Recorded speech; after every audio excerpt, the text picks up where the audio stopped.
Në zonën e Përmetit po mbështetet nga faktorë të ndryshëm, duke përfshirë institucionet publike, biznesin lokal, organizatat jo fitimprurëse të tjerë.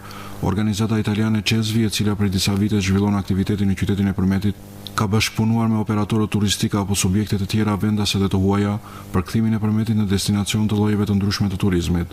Në këtë drejtim, gjatë këtij sezoni turistik në Përmet janë zhvilluar disa aktivitete, si festivali i alpinizmit, rafting në kanionet e Vjosës e të tjerë. Këto organizime kanë tërhequr edhe turistë kryesisht të rinj nga vende të ndryshme të botës, shprehet koordinatori Dorian Meraj. Cesvi ka dhënë një kontribut shumë të madh në zhvillimin e aktivitetet të karakterit të evente turistike për të rritur sa më shumë vizitorëve në Përmet.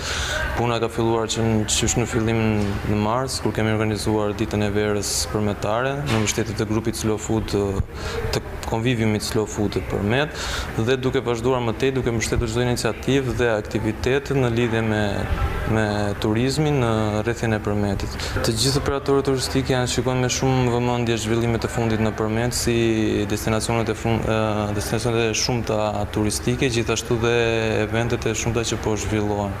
Në së fundmi kemi organizuar dhe festivalin e climbing në Përmet me pjesëmarrjen shumë të gjerë të rreth 400 vizitorëve të huaj dhe vendas, të cilët kanë ardhur në Përmet dhe kanë ushtruar sportin e climbing. Por jo vetëm, gjatë këtyre ditëve neve duke mbështetur dhe grup konsorciumi Pro Përmet, kemi bërë të mundur që aktivizimin e aktorëve të ndryshëm lokal, si të rafting, shërbimeve të hotelerisë, shërbimeve të restorantet, duke bërë të mundur që këto vizitorë që vinë të ndjenë sa më mirë dhe sa më rehatshëm në Përmet. Qeveria qendrore në bashkëpunim me pushtetin vendor në Përmet është duke zbatuar disa projekte zhvillimi, të cilat do të ndikojnë edhe për ecurinë e suksesshme të turizmit.